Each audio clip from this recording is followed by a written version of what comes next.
Hello student, आज हम बात करते हैं जेनेटिक मटेरियल के बारे में यानी आनुवंशिक पदार्थ।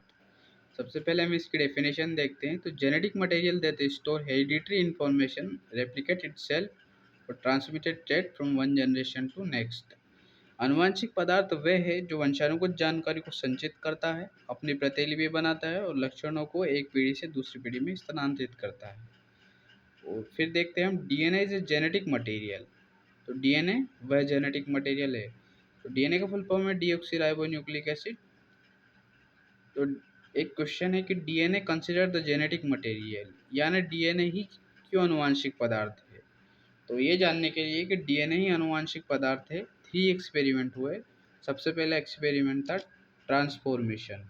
ट्रांसफॉर्मर एक्सपेरिमेंट को परफॉर्म किया था अल्फ्रेड ग्रिफिथ सर ने 1928 में। इन्होंने अपने एक्सपेरिमेंट में स्टेप्टोकोकस न्यूमोनी बैक्टीरिया, जिसको न्यूमोकोकस हम बोलते हैं और इसी की वजह से निमोनिया होता है, एंड माउस यानी चूहे का उपयोग किया था। इन्होंने स्टेप्टोकोकस न्यूमोनी की 2 स्पेसीज का उपयोग किया था, आर सेकेंड और एस3। आर सेकेंड स्पीसीज रोगस्टेन भी बोलते हैं इसको, नॉन कैप्सुलेटेड थी, ये नॉन पैथोजेनिक थी, नॉन वायरुलेंट थी। एस3 को स्मूथ स्टेन बोलते हैं, ये कैप्सुलेटेड थी, पैथोजेनिक थी एंड वायरुलेंट थी। लेकिन ग्रिफिथ सर ट्रांसफॉर्मेशन एक्सपेरिमेंट के थ्रू ये प्रूव नहीं कर पाए थे कि डीएनए ही जेनेटिक मटेरियल।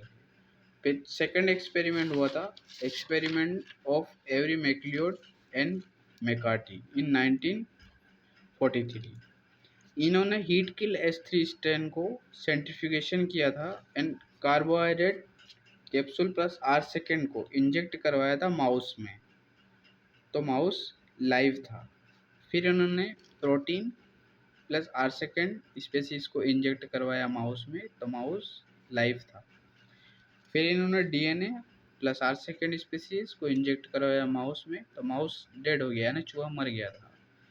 फिर इन्होंने DNA plus R second species plus DNA enzyme, जो डीएनए के प्रभाव को निष्क्रिय कर देता है, को इंजेक्ट करवाया माउस में, तो माउस लाइव था।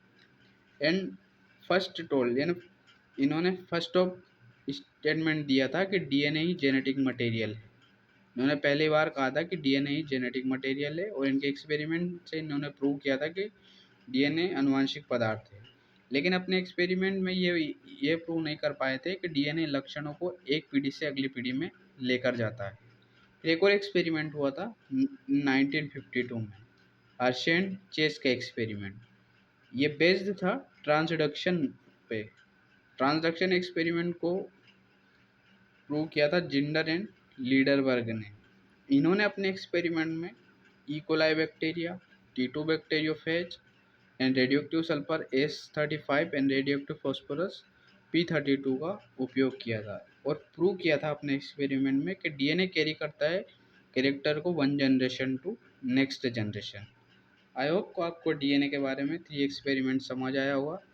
नेक्स्ट टॉपिक के लिए मिलते हैं नेक्स्ट वीडियो में, तब तक के लिए थैंक यू।